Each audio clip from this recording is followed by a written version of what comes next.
अब देखो height and distance ना आया होता, ना कहे होता, ना पैसा आया होता। चलिए देखिए, हाइट एंड डिस्टेंस, ऊंचाई और दूरी, ऊंचाई और दूरी। चलिए अब आपसे एक सवाल है, आपको मान लीजिए हम एफिल टावर को बैठा दिए, तो एफिल टावर को बैठा दिए आपको, है ना, और वहां से आपको सड़क को देखना है, तो नीचे देखिएगा कि एफिल टावर के ऊपर देखिएगा?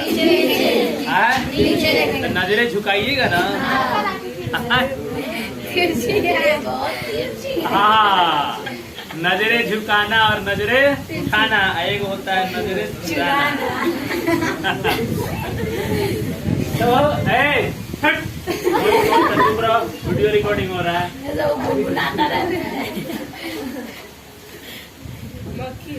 चलिए, तो इसमें हम लोग का यही काम है, नजरें चुराना, नजरें झुकाना और नजरें उठाना, है ना।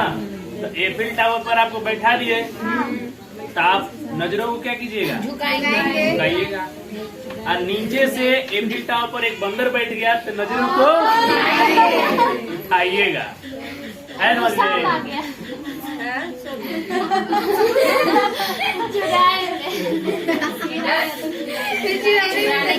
चलिए देखिए,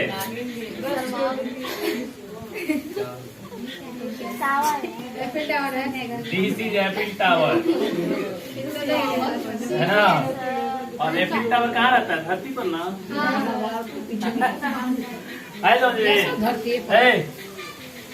देखो इस सभी लोग कॉन्सेप्ट इसमें है कुछ नहीं, आप बस कॉन्सेप्ट समझिए कि है क्या। हाँ, तो इस चैप्टर का नाम है नजरें झुकाना और नजरें उठाना, है ना। जो नजरें चुरा लिया उसको कुछ ना समझ में आएगा, है ना। इसलिए नजर चुराना नहीं है, आपको नजर उठा के देखना है, ठीक है। तो आप मान लीजिए कि यहाँ खड़े हैं, है ना, ये आप हैं, ठीक है। और यहाँ जो है एफिल टावर पर एक झंडा लगा है, क्या लगा है? झंडा। समझ आया? एफिल टावर पर क्या लगा है? झंडा लगा है। झंडा बहुत छोटा है, लेकिन हम क्या कर रहे हैं कि अब देखिए, आप यहाँ खड़े हैं, तो झंडा को आप देखिएगा ना, तो आपकी नजरें उठेगी। तो नजरें उठेगी तो आप जैसे मान लीजिए आपको पॉइंट मान लेते हैं, आप ये पॉइंट है, और झंडा के लिए क्या है? पॉइंट मान लेते हैं, समझ में, ठीक है। यहाँ पर झंडा है और यहाँ आप खड़े हैं, एफिल टावर है, और नजरें आप उठानी पड़ेगी, तब आप इसको क्या कीजिएगा? अब देखो, नजरें उठाइएगा, तो नजरें उठाने का भी लिमिटेशन है, कितनी नजरें उठाना है। ऐसे रखिएगा तो नहीं देख पाइएगा, ऐसे नहीं देख पाइएगा, ऐसे नहीं ऐसे देख पाइएगा। तो नजरें कितनी उठानी है, वो आपको जो है एंगल आपको वहाँ मेजर करना होगा कि कितना एंगल पर आप देख रहे हैं। तो यहाँ यही बात समझना है कि यदि आप नीचे से ऊपर देखेंगे, नीचे से ऊपर देखेंगे, तो हॉरिजॉन्टल मतलब होता है क्षैतिज, जमीन से आपकी आंख, देखो यहाँ पे हम ऐसे खड़े हैं ना, तो नजरें हमारा कहाँ है? एकदम सीधी है, 180 पर है कि नहीं है? जमीन से पैरेलल है, लेकिन जैसे नजर उठाएंगे तो पैरेलल से क्या होगा? एक एंगल बनाएगा ना। हाँ, तो नीचे से ऊपर देखेंगे तो हॉरिजॉन्टल से जितना एंगल बनेगा, this angle is known as angle of elevation, angle of elevation. हाँ, नीचे से ऊपर देखिएगा ना, तो जो एंगल आपका हॉरिजॉन्टल से बनेगा उसे हम कहेंगे एंगल ऑफ एलिवेशन। हिंदी में कहते हैं उन्नयन कोण। कौन कोण? उन्नयन, यानी नीचे से ऊपर की ओर देखना, हॉरिजॉन्टल से जो एंगल बनेगा उसको उन्नयन कोण कहते हैं। तो यहाँ पर जो आपका थीटा है ना, ये थीटा कौन सा कोण है आपका? उन्नयन कोण, यानी angle of elevation, angle of elevation. Elevation का मतलब होता है ऊंचाई के तरफ, ऐसा समझ में, एंगल ऑफ एलिवेशन यानी ऊंचाई के तरफ। समझ आया? पहला कंसेप्ट। दूसरा कंसेप्ट इसी का उल्टा, अब आपको बैठा देते हैं एफिल टावर पर, है ना। उसके बाद से आप जो है यहाँ पर आ गए, कहाँ पर? जमीन पर आप जो है कार को देख रहे हैं, है ना। और आपको कहाँ बैठा दिए? यहाँ बैठा दिए। तो जब आप यहाँ बैठेंगे ना, तो आपका हॉरिजॉन्टल कहाँ बनेगा? यहाँ बनेगा ना, और यहाँ बनेगा ना। जब यहाँ बैठिएगा तो आपका हॉरिजॉन्टल यहाँ बनेगा, और जब यहाँ बनेगा तो आप जो है, आप यदि कार को देख रहे हैं, है ना, तो कार को जब देखिएगा यहाँ से इस एंगल से, तब आपका एंगल इस हॉरिजॉन्टल के साथ बनेगा। इसीलिए इसका मान लीजिए θ1 है और ये क्या है θ2। तो θ1 हो गया और θ2 हो गया, ठीक है। तो θ1 और θ2, तो θ2 आपका जो बनेगा, देखिए हॉरिजॉन्टल अब आपका क्या बन रहा है ऊपर, आप नजरें अब झुका रहे हैं, है ना, तो नजरें झुका रहे हैं तो हॉरिजॉन्टल ऐसे ना होना चाहिए। तो एंगल आपका मेजरमेंट कैसे होगा, ऐसे पैरेलल से नीचे की तरफ। तो θ2 जो आपका बन गया वो बन गया angle of depression, angle of depression. Depression मतलब है ना अवनमन कोण, कौन कोण, अवनमन कोण, ऐसा अवनमन कोण, उन्नयन कोण और अवनमन कोण। तो कोई पूछे उन्नयन कोण का मतलब क्या होता है, तो नजरें उठाना। अवनमन कोण का क्या मतलब होता है, नजरें झुकाना। तो इसमें यही खेल है, नजरें उठाओ और नजरें झुकाओ। तो कितना एंगल बनेगा, अब आप देखिए। अब यहाँ आपको क्या कॉन्सेप्ट लगाना, ध्यान से देखिए। जब इस तरह से बातें जब आएगी ना, तो आपको हर हाल में आपको एक राइट एंगल ट्रायंगल मिलेगा, मिलेगा ना, आपको एक राइट एंगल ट्रायंगल मिलेगा हर हाल में। इधर से भी आप यदि गौर से देखें, अच्छा एक बात बताइए, यहाँ देखिए ये भी ओरिजेंटल है और ये भी ओरिजेंटल है ना, है, तो ये दोनों एक दूसरे के पैरेलल हो जाएंगे, पैरेलल हो जाएंगे ना। तो इस तरह का जब केसेस आएगा तो आपका दोनों एंगल θ1 और θ2 क्या होगा, बराबर, अल्टरनेट एंगल, अंतर कोण होगा ना, क्योंकि यह तिर्यक छेदी रेखा है, इन दो पैरेलल रेखाओं है ना, बिहारी नाम है, अरे बिहारी है, हिंदी है, तिर्यक छेदी, तिर्यक छेदी। इसको बोलते हैं अंग्रेजी में ट्रांसवर्स लाइन, क्या बोलते हैं, ट्रांसवर्सल लाइन या ट्रांसवर्स लाइन बोला जाता है। समझ में आया। अब सुनिए, अब ऐसा केस कहाँ आता है ये हमको देखना है कि एंगल ऑफ एलिवेशन का केस कब आता है, एंगल ऑफ डिप्रेशन का केस कब आता है, ये आपको देखना है। अब सुनिए ध्यान से, यदि आपको थीटा मालूम हो जाए ना और दो साइड का रेशियो मालूम हो जाए, दो साइड आपको दे रखे है ना, तो इसमें आप जैसे मान लीजिए कि आप यहाँ tan थीटा लगाते हैं, सपोज दैट tan θ1 लगाते हैं, है ना, तो ये पॉइंट मान लीजिए A है और ये क्या है B है और ये क्या है C है। तो tan θ1 बाई कितना लिखिएगा, AB बाई BC लिखिएगा ना, क्योंकि लंब बटा क्या होता है, आधार। ऐसा समझ में। तो यदि आपको एंगल दे दिया है, AB दे दिया है, तो आप BC निकाल सकते हैं। यही कॉन्सेप्ट इसमें लगाना है, समझ आया। यही कॉन्सेप्ट आपको इसमें लगाना है कि हाइट एंड डिस्टेंस कहने का मतलब ये हुआ, एंगल दिया है, एलिवेशन डिप्रेशन आपको दिया हुआ है, और एक साइड ट्रायंगल में आपको है ना, एक साइड कोई दिया हुआ है, तो आप आसानी से आप ट्रिग्नोमेट्री यूज करके दूसरा साइड निकाल सकते हैं, और दूसरा साइड निकाल लेंगे तो आपका तीसरा साइड भी निकल जाएगा। है समझ में। तो यही इसका कॉन्सेप्ट है। तो एंगल ऑफ एलिवेशन क्या होता है और एंगल ऑफ डिप्रेशन क्या होता है। तो नीचे से ऊपर देखिएगा तो हॉरिजॉन्टल से एंगल ऑफ एलिवेशन बनेगा, और ऊपर से नीचे देखिएगा तो हॉरिजॉन्टल आपका ऊपर बनेगा और एंगल ऑफ डिप्रेशन आपका नीचे बनेगा। है समझ में।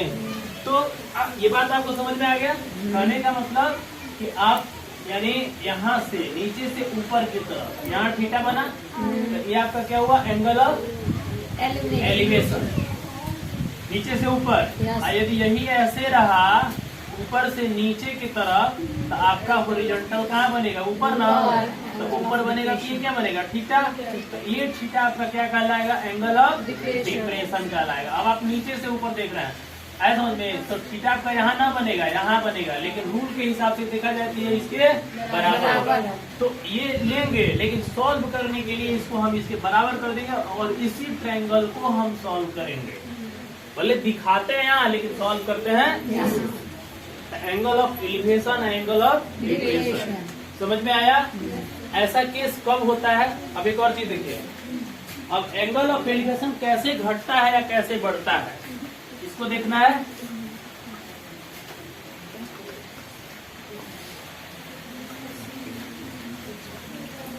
देखिए एंगल ऑफ एलिवेशन, जैसे मान लीजिए कि है ना,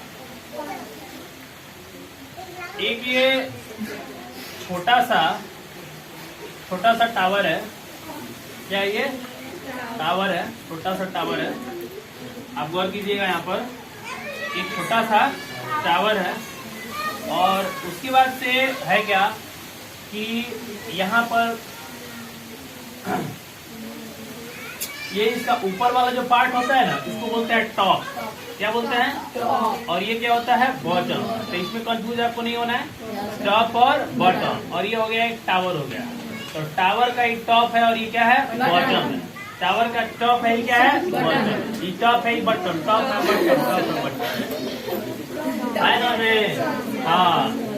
अब जरा ध्यान से सुनिए। एक व्यक्ति जो है क्या करता है ना, बॉटम से कुछ दूरी पर खड़ा है ना, बॉटम से कुछ दूरी पर खड़ा है। मान लेते हैं x दूरी पर खड़ा है, कुछ दूरी पर खड़ा है और ये टावर मान लीजिए A और B और ये पॉइंट C पर खड़ा है। अब C पर खड़ा होकर के इसके टॉप को देख रहा है। क्या कर रहा है? टॉप को देख रहा है। तो नजरें उठाएगा तो यहाँ एंगल बनेगा ना। तो ये कौन सा एंगल बना? Angle of elevation. तो यहाँ मान लीजिए कि ये है y। क्या है? y। और थीटा यदि 60 डिग्री पर है, थीटा यदि 60 डिग्री पर है, समझ में? तो यहाँ से थीटा 60 डिग्री पर है ना, तो यहाँ से मान लीजिए आपको क्या बताना है? हाइट ऑफ टावर बता देना है। क्या बताना है? Height of tower. Height of tower का मतलब टावर की ऊंचाई। टावर की ऊंचाई। तो टावर की ऊंचाई बताइएगा। तो ऊंचाई बताने के लिए आपको कौन कौन सा वैल्यू दिया है? यही ना है। तो टावर का ऊंचाई बताना है आपको, तो आप क्या निकाल लीजिए? tan theta. तो tan थीटा जब निकालिएगा तो AB बटा क्या आएगा? BC आएगा। ये कितना है? tan 30 है ना, 60 है। और AB का मान कितना है जी? Y है। ये क्या है? X है। तो Y का वैल्यू निकालिएगा तो tan 60 आएगा। और Y एक और X भी है ना, तो X से मल्टीप्लाई होगा। चलिए X से मल्टीप्लाई कर दिए तो X और tan 60 का मान बताइए? √3। देखिए Y का मान आ गया x√3। यदि आपको यहाँ पर दे दे x मान लीजिए आपको 10 मीटर दे देगा, तो बोलिए Y का मान निकल जाएगा ना। तो x यानी 10 गुणे कितना? √3। ये हो जाएगा 10√3। और √3 का मान यदि आपको दे दे 1.73, तो आपको आ जाएगा 17.3 मीटर। देखे ना। तो ट्रायंगल आपको ऑब्जर्व करना है। तो हर क्वेश्चन में आपको ट्रायंगल कहाँ राइट एंगल बन रहा है? राइट एंगल बनेगा ना। तो हर क्वेश्चन में राइट एंगल कहाँ बन रहा है, यही अहमियत रखता है हाइट एंड डिस्टेंस। समझ में? ट्रायंगल खोजिए, एंगल दिया है और दो साइड, एक साइड आपको मालूम है तो आप जो है उसका दूसरा साइड ट्रिग्नोमेट्रिक रेशियो लेके निकाल सकते हैं। ना निकाल सकते हैं? बोलो बच्चों लोग, निकाल सकते हैं। क्या निकाल सकते हैं? चलिए बात समझ में आया? इस पर देखो कुछ कंसेप्ट और है, उसको हम लोग समझेंगे।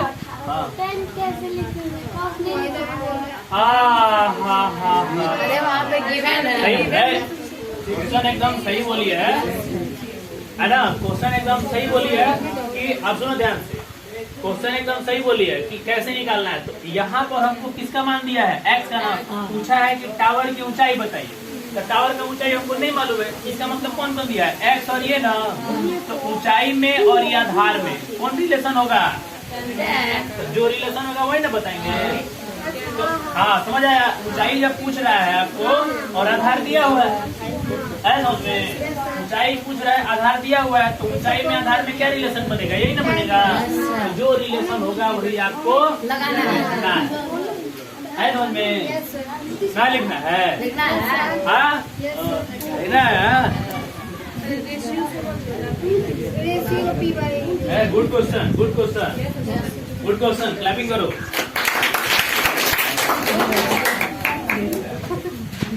सही बात है। हाँ देखो, हाँ सुनिए ध्यान से। अब इसी के बातों पर एक सवाल और उठाते हैं। सवाल ये है कि एक जो है ये खामा है, खामा खामा मतलब पोल। देखो सही बोलिए, पोल है। क्या ये पोल है? और पोल की ऊंचाई AB है। क्या है? AB है ना। 13 मीटर का रसरी लिया गया है। कितने मीटर का है? ऐसा कुछ नहीं है। मान लेते हैं 20 मीटर का रस्सी है। कितना मीटर का? 20 मीटर का रस्सी है और पोल के पाद से कुछ दूरी पर, हिंदी में ना बताए इसको क्या कहते हैं। हिंदी में इसको बोलते हैं टॉप। टॉप मतलब होता है बॉटम का मतलब क्या होता है? पाद। और टॉप का मतलब होता है शिखर। टॉप का मतलब शिखर होता है। समझ में? हाँ, इस बात का ध्यान रखिए हिंदी वालों। हाँ लिखो। तो ये समझ आया। अब एक रस्सी लिया गया है और रस्सी को पोल से बांध करके जमीन पर लगाया गया है ना। पाद के जस्ट कुछ दूरी पर, यानी बॉटम के जस्ट कुछ दूरी पर। कितने एंगल पर? तो 60 डिग्री पर। कितना एंगल पर बबुआ? 60 डिग्री पर। 60 डिग्री पर लगाया गया। तो पूछा है यहाँ पर कि बताओ बच्चों, पोल की ऊंचाई क्या होगी? पोल की ऊंचाई क्या होगी? तो पोल की ऊंचाई बताना है ना। ये तो आपको देलाना ही है। नहीं देला तो ये तो देला ना। वो रिलेशन लगाएगा साइन। अब कंफर्म हो रहा है? हाँ, तो साइन लगा दीजिएगा। तो सीधा सीधा लगाइएगा साइन 60। साइन 60 बराबर P बटा S। तो साइन 60 √3। P का वैल्यू बदले है 3/2। अब P नहीं दिया ना, तो यहाँ पे H दे रखा है। H दे रखा है ना, तो यहाँ पर P का मान हम H रखेंगे। ये जो है दे रखा है कितना? देखो ये कौन सा ट्रायंगल बनाएगा? 90 ना। तो ये 20 हो जाएगा। तो यहाँ से H का मान ना निकल जाएगा। पार गुणन लगाइए। पार गुणन को हिंदी में कहते हैं क्रॉस मल्टीप्लिकेशन। है तो उसमें H गुणे 2 बराबर 3 गुणे 20 हो जाएगा। H बराबर कितना होगा? √3 गुणे 20/2। 10 कट गया। 10 रूट कितना आ गया? 3। You are free. 17.3 मीटर। तो का गर्दन काट दिया क्या उसने? हाँ ले भाई, ऐसा भी होता है क्या? क्वेश्चन समझ में ना? आए समझ में ना आया? चलो इसी तरह का एक और सवाल देते हैं। नहीं अभी नहीं बनाना है। अभी आप समझिए, अभी आपको कुछ लिखने ना करना है। आज तो लिखना ही नहीं है। आज सब पहले कॉन्सेप्ट समझ लीजिए। देख लीजिए कि कौन कौन ड्रामा है इसमें।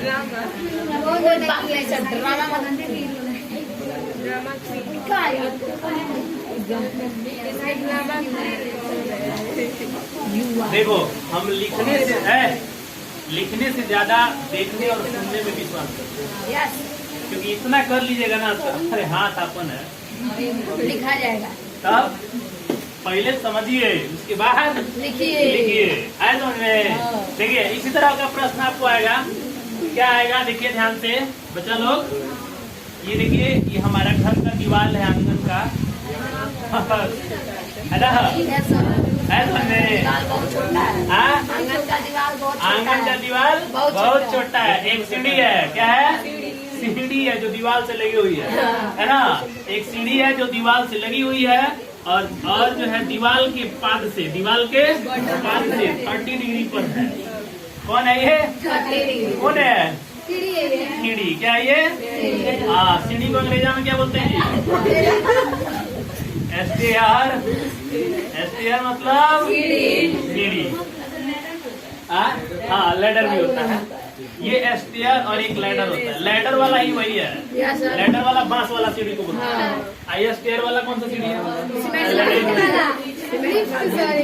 हाँ चलिए, ये 30 डिग्री का एंगल बनाया है। कितना डिग्री का? ये बड़ी खाड़ होगा जी। खाड़ होगा ना, खाड़ ना होगा। ऐसे होगा, ज्यादा उसका ढाल होगा। ढाल मतलब एक तरीके से कम आपको लगेगा कि ज्यादा आपको प्रेशर लगेगा चढ़ने में। 60 डिग्री का होगा तो खड़ा ना होगा। 60 डिग्री को खड़ा करना है तो सीढ़ी मान लीजिए आगे के पीछे लीजिएगा ना। आगे लीजिएगा, जितना आगे लीजिएगा सीढ़ी एकदम खड़ा होते जाएगा। उसके बाद आपको चढ़ने में डर लगेगा। तो 30 डिग्री पर रखा है ताकि आपको चढ़ने में दिक्कत ना होगा। आए समझ में? देखिए ध्यान से है? अरे सुन ले यही जीवन है सुनने का 10वां के बच्चों का। 10वां के बच्चों का यही जीवन है। ग्रामा में तो मारधार कुछ नहीं होगा, चाबी दे दिया जाए घर का, जिम्मेदारी संभालो। अभी तो बच्चा को कुछ ना मिलेगा तुमको। मिलता है लेकिन फिर भी कहीं गड़बड़ न कर दे। हाँ चलो ठीक है, समझ में? अब यहाँ से देखिए, यहाँ सवाल क्या पूछ सकता है आपको? कहेगा कि जमीन से, है ना, जमीन से 40 मीटर की दूरी पर सीढ़ी को रखा गया है। कितना दूरी पर? 40 मीटर। तो कहेगा सीढ़ी की लंबाई बता। 40 से 9 सीढ़ी की लंबाई यानी बोलो हाइट और length of, not length of length of ladder. Length of ladder. अब बताइए कौन सा कॉन्सेप्ट लगाइएगा? जो वीडियो हो गया ना ट्रेंगल वहाँ, तो ट्रेंगल आप चूज कीजिए ना एबीसी। तो सेक थीटा चाहे कॉस थीटा। देखिए इन्हीं दोनों में रिलेशन निकालना ना, इसको कौन पूछ रहा है? तो बस समझ में? तो जो जरूरी है वही कॉन्सेप्ट। तो आपको सीधे क्या लगाना है? Cos theta. तो कॉस थीटा यानी कॉस 30। तो आपको थीटा वटा कुछ होना लिखना है, डायरेक्ट यही लिखना है। ट्रायंगल लिख दीजिएगा इसमें और तुरंत कॉस 30 लगा दीजिएगा।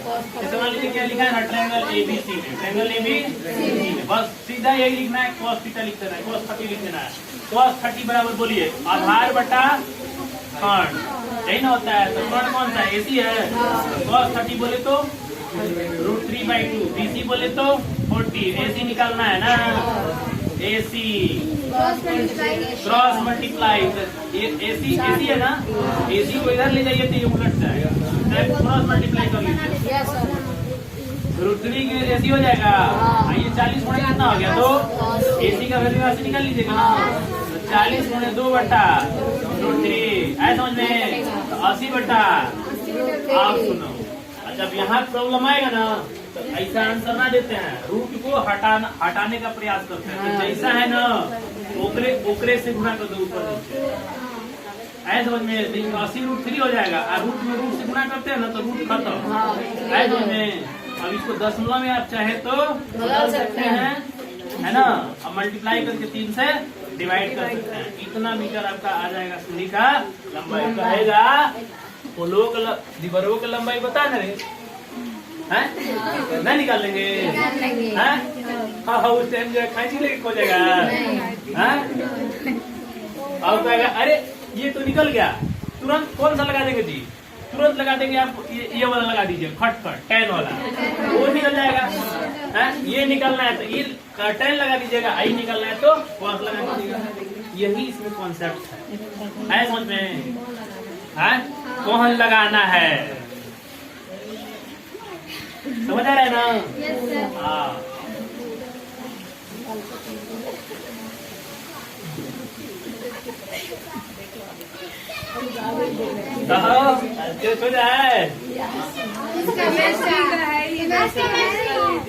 गुणवित्ती का जस्ट लाइक पढ़ा दिए।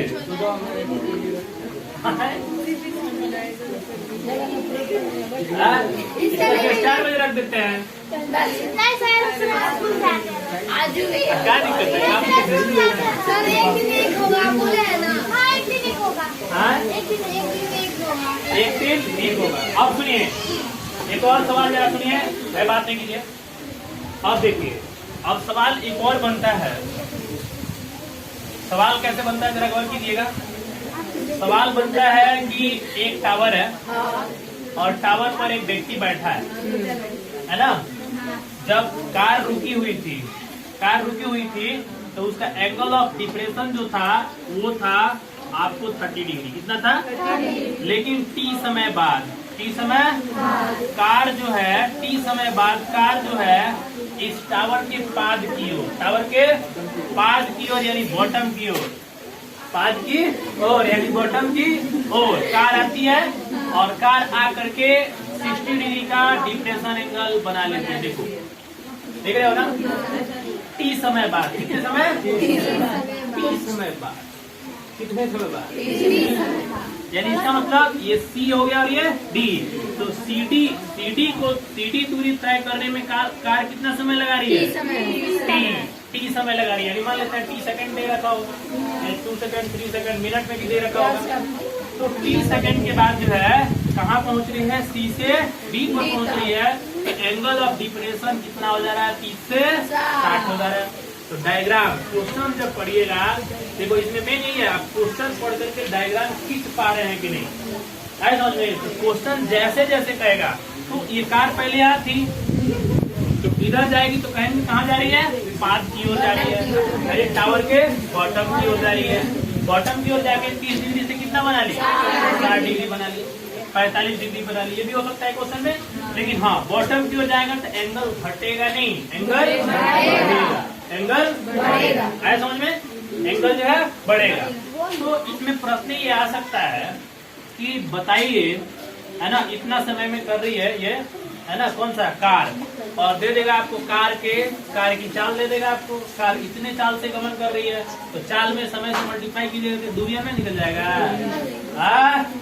निकलेगा, निकलेगा। और उसके बाद मान लो ये दे दिया क्या? एच हाइट दे दिया इसका, है समझ में? कार की चाल दे दिया, क्या दे दिया? कार की चाल दे दिया y किलोमीटर पर आवर, है किलोमीटर पर आवर में देगा। तो यहाँ भी कॉन्सेप्ट है, 5/18 से गुना कीजिएगा, 3 मीटर प्रति सेकंड में बदल जाएगा, है समझ में? यदि मीटर प्रति सेकंड में दिया होगा तो 18/5 से गुना कीजिएगा तो किलोमीटर प्रति घंटा में। कॉन्सेप्ट जरूरी है समझ में? हाँ, तो सी से डी, देखिए कार का चाल दे दिया ना, समय दे दिया, तो ये दूरी आपको पता लग जाएगा, है समझ में?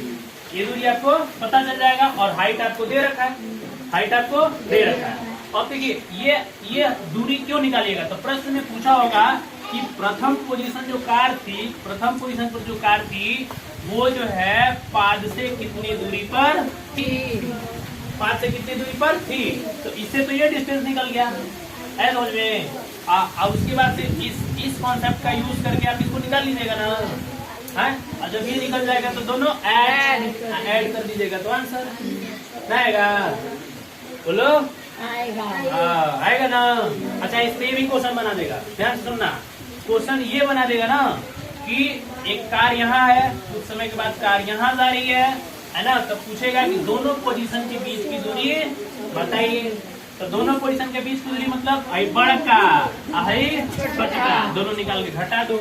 तो बड़का निकालने के लिए कौन सा यूज करोगे? 30, और छोटा वाला निकालने के लिए 60, और दोनों डिस्टेंस को माइनस कर दोगे तो इस पर 2 तरह का क्वेश्चन बनेगा, है समझ में? हवा लगी? हाँ लगी तो लगा लो। ऐसे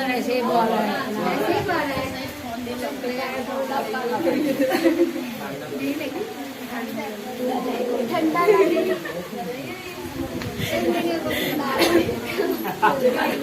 ठंडा लगी कि जाड़ा लगी?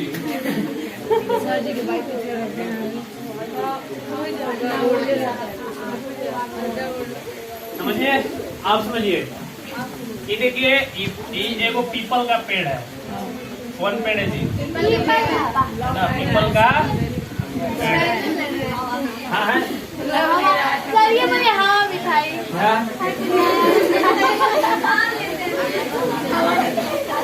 ये जमीन हो गया, हाँ जमीन हो गया ना।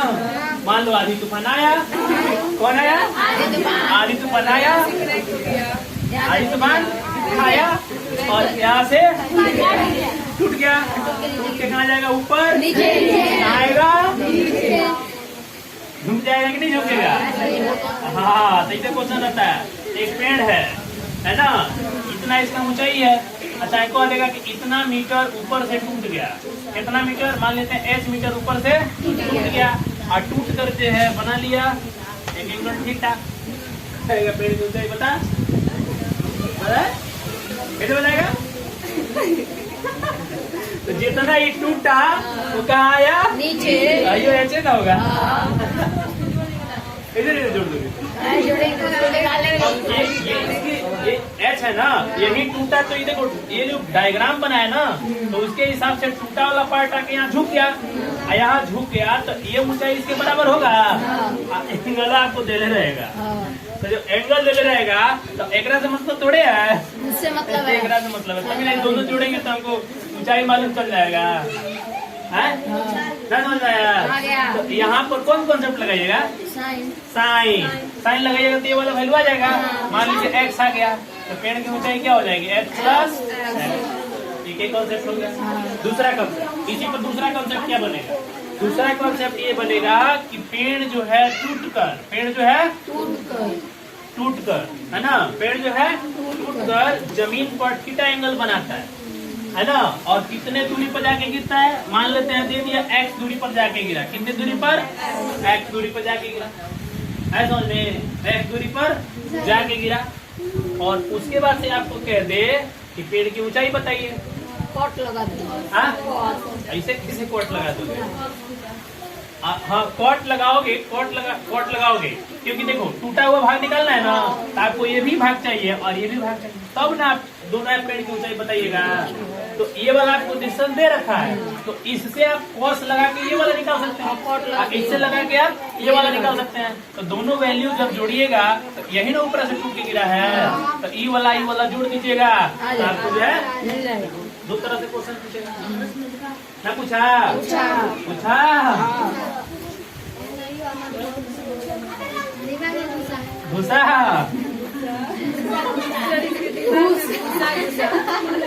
हाँ घुसा ये बड़ी उम्र है, देखो तो